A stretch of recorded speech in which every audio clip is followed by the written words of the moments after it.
walang tarsier. Hindi ka pwedeng yumaman dito, kumita pag ikaw isang tarsier. Bakit?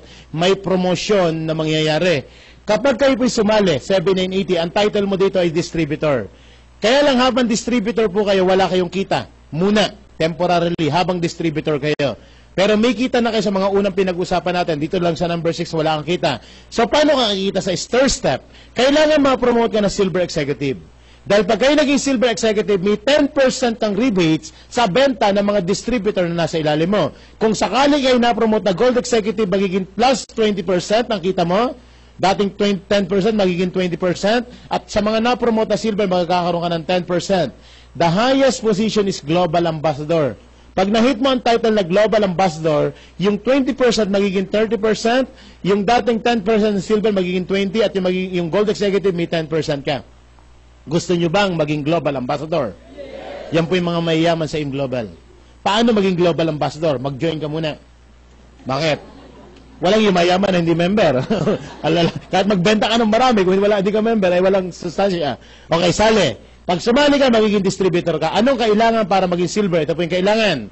Kailangan po ng tinatawag na 10 global points bago ka maging silver. Gold is 100 global points and global is 1,000 global points. Ano po yung mga global points na yan?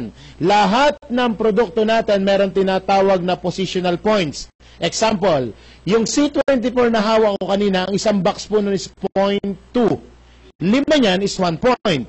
Complete, 0.1167, 6 yan, 1 point. Lahat ng produkto, accumulation ng lahat ng product. Pag inabot ang 10 points, silver ka na. Pag inabot ang 100, gold ka na. Pag naka 1,000, global ka na.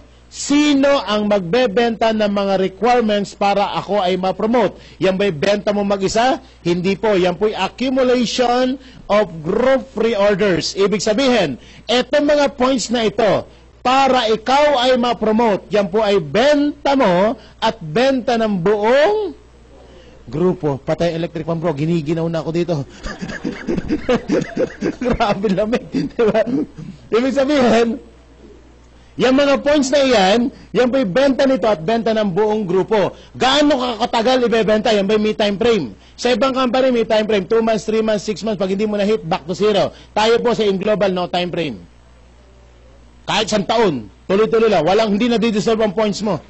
Ipunin mo na, ipunin lang.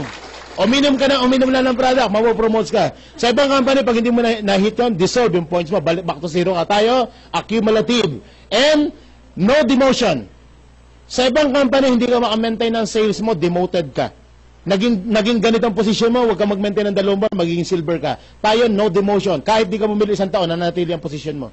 And no pass up. Ano ibig sabihin ng no pass up? Hindi ka malalampasan o nasa ilalim mo. Parang ganito, halimbawa, nagsali ka, sumali ka sa Global part-time. Hakot dito, hakot doon. Lahat ng kaibigan mo, inimbita mo na. Sa dami ng inimbita mo, isa lang naniwala sa'yo.